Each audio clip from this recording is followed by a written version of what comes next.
let's get straight to it. This time, the story doesn't come from commentators, critics, or anonymous online speculation. According to the account now circulating, it comes from a witness, a staff member, a woman who is physically present on site, doing her job during Meghan Markle's visit to an animal shelter in 2019, while Meghan was publicly presented as pregnant with Archie. She was not media. She was not invited for optics. She was not there to observe royalty. She was there to work. And according to her account, what she witnessed that day directly contradicts the version of events the public was told. What makes this account particularly unsettling is not just what allegedly happened, but the environment in which it happened. According to the witness, the visit was governed by strict rules. No personal filming, no photographs, no speaking about the visit beyond the officially released coverage. Every camera inside the building, she claims, belonged to Meghan Markle's team. That detail matters. Because when something allegedly went wrong, there was no independent footage, no neutral angle, no competing record, only the version controlled by the visiting party. According to the witness, the visit began normally. Nothing felt unusual. Meghan greeted staff. Cameras rolled. Handlers hovered. The atmosphere was calm until Meghan knelt down. That's when the moment occurred. The witness describes hearing a sound. Not loud, not dramatic, but sharp enough to cut through the room. A pop. She says she looked up instinctively, and she wasn't alone. Others nearby reportedly reacted at the same moment. According to her account, the shape of Meghan Markle's pregnant belly changed in real time. Not gradually, not naturally. It dropped. The witness claims the belly appeared to deflate as Meghan knelt, prompting visible reactions from people standing close enough to see it happen. This wasn't something noticed in hindsight. It was immediate. Moments later, Meghan allegedly excused herself to the bathroom. According to the witness, she watched Meghan adjust the belly before returning to the room. No announcement, no clarification, no explanation, just continuation, as if nothing had happened.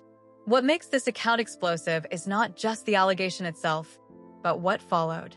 The witness says the palace has been informed directly that a woman who stood only feet away from Meghan Markle during a royal visit is prepared to speak publicly about what she saw. And according to her, what she witnessed wasn't merely awkward or confusing. It was a deception so reckless that it now threatens something far larger than one person's reputation. Because this story, if accurate, doesn't exist in a social vacuum. Let's be very clear about what this story is not. It is not about fashion choices. It is not about body commentary. It is not about personal dislike.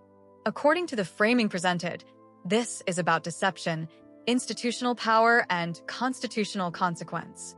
Under British Constitutional Convention, a child included in the line of succession must be born of the body of the woman claiming motherhood.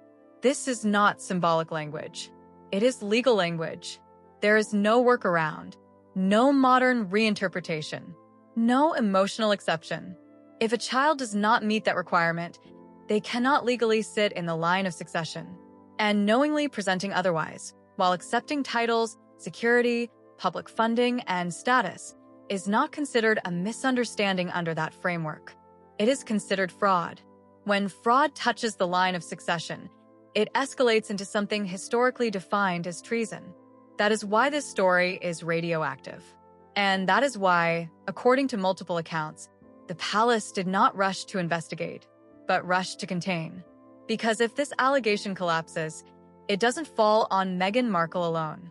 It falls on every official who remained silent, every institution that looked away, every gatekeeper who helped keep the curtain closed.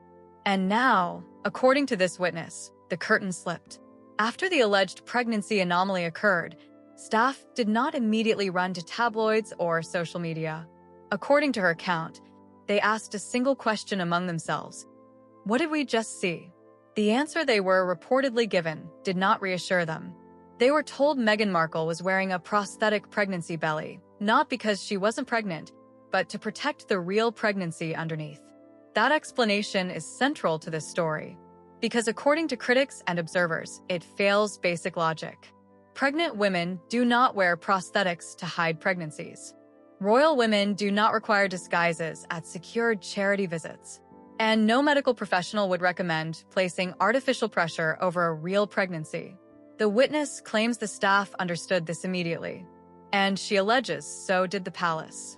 Because instead of clarification, transparency, or investigation, the response was silence. No follow-up, no discussion, no public acknowledgement. According to the account, the silence was not accidental. It was strategic. And this is where the institution, allegedly, made its mistake. Because silence does not end stories like this. It amplifies them, especially when the explanation offered creates more questions than it answers. If the prosthetic was for protection, why did it collapse? Why did Meghan allegedly need to adjust it in the bathroom? Why were staff prohibited from recording anything independently?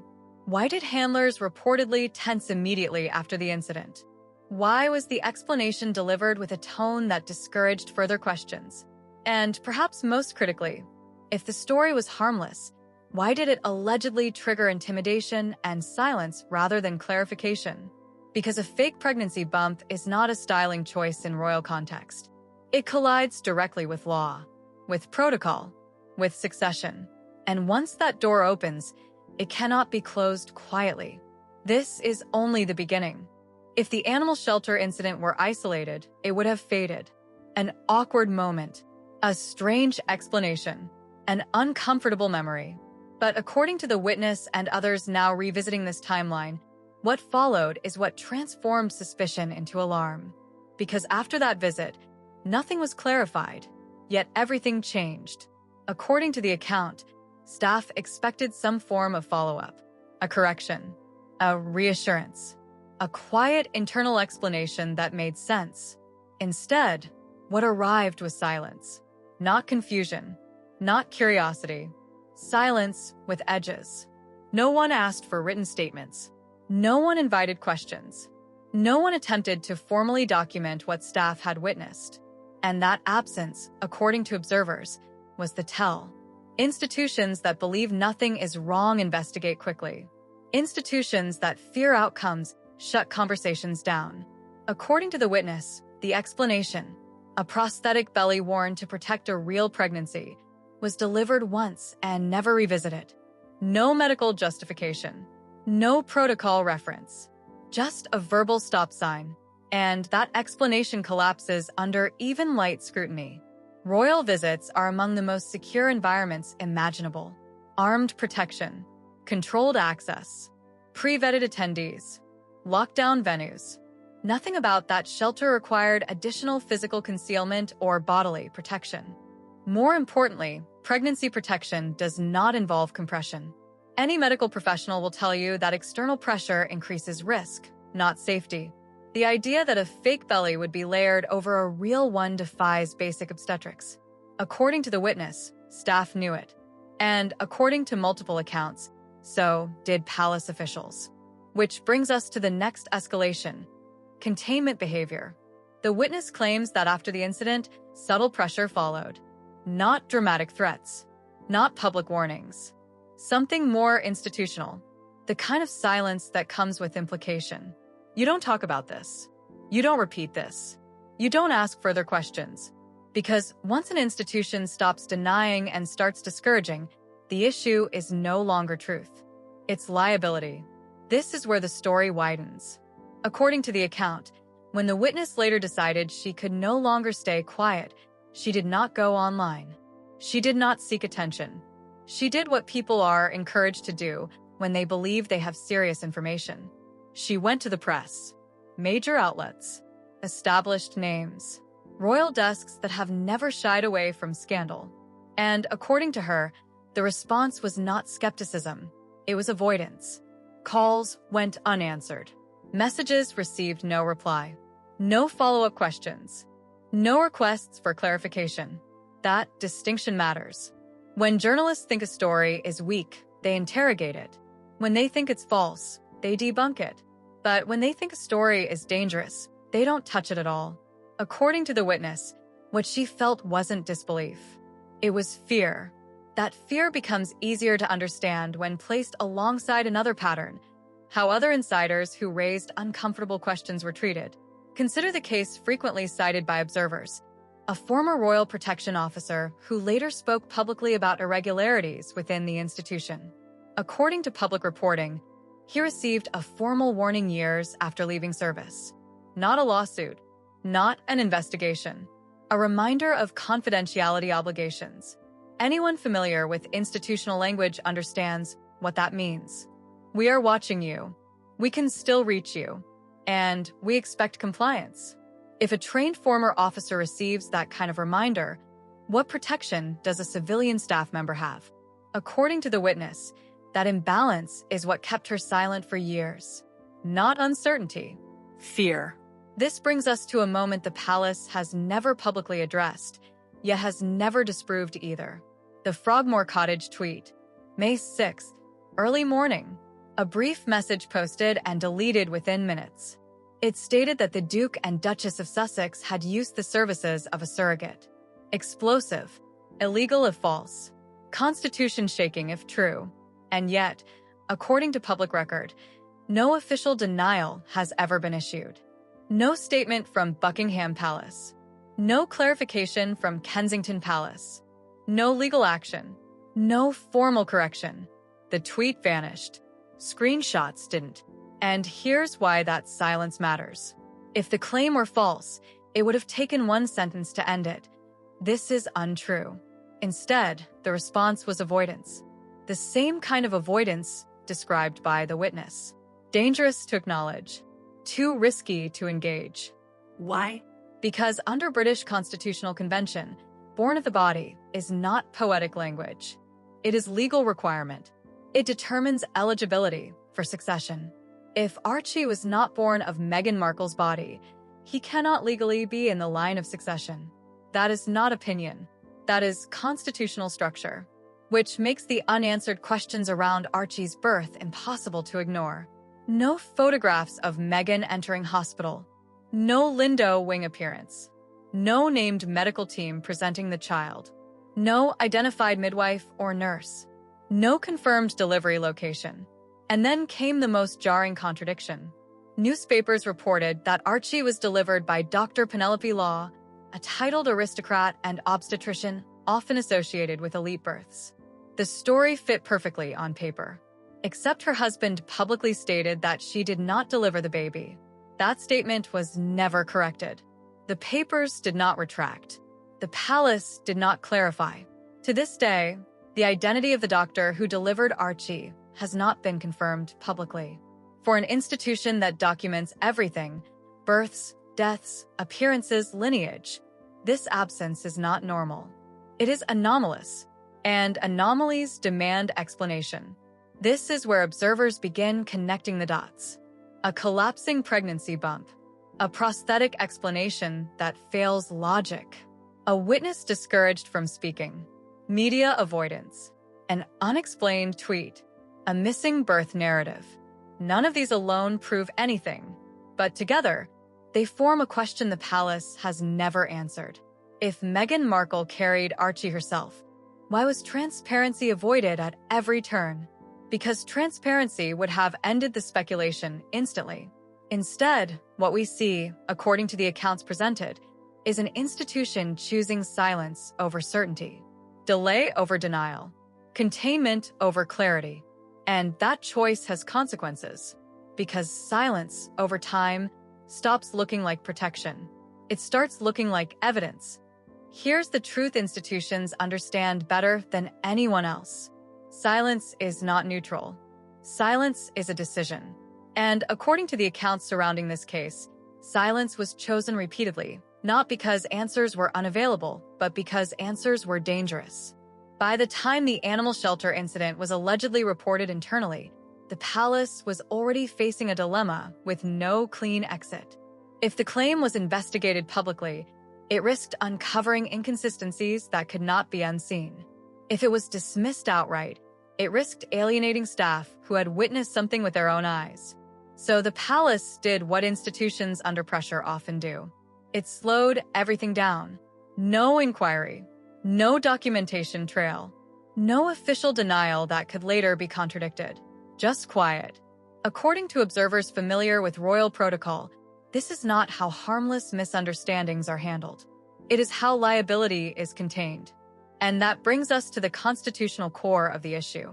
Under British constitutional law and long-standing convention, the requirement that a royal child be born of the body of the mother is not ceremonial language. It exists for one reason only: to prevent uncertainty, substitution, or manipulation in the line of succession. That rule predates modern medicine. It predates IVF. It predates surrogacy. And crucially, it has never been amended. Which means that if a child were knowingly presented as eligible when they were not, the issue would not be personal. It would be constitutional. That is the backdrop against which every decision in this story must be understood. If palace officials believed, even briefly, that questions around Archie's birth could not be answered cleanly, then transparency was no longer an option. Because transparency would not resolve the issue, it would formalize it. This is where another critical claim enters the discussion. According to multiple accounts referenced by independent commentators, the late Queen herself may not have been informed immediately of the depth of concern. The suggestion is not negligence, but insulation, that senior courtiers believed the situation could be managed quietly without escalating it to the monarch. This matters because, if true, it reframes responsibility. Institutions often shield leaders from destabilizing information until they believe it is unavoidable.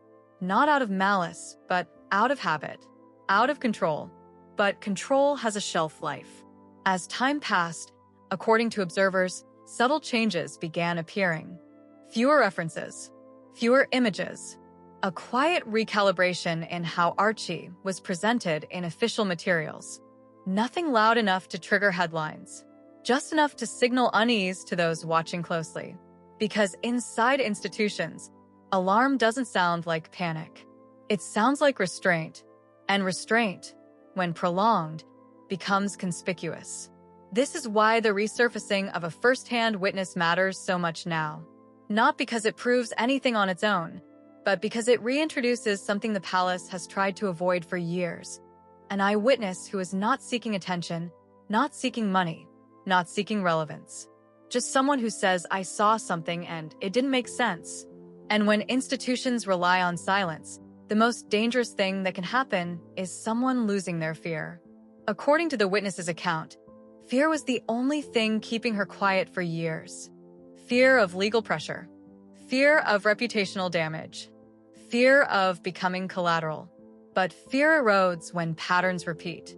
When she saw how other insiders were warned. When she watched journalists avoid the story entirely. When she realized the silence wasn't about truth, it was about risk. That is when silence stops protecting institutions and starts exposing them.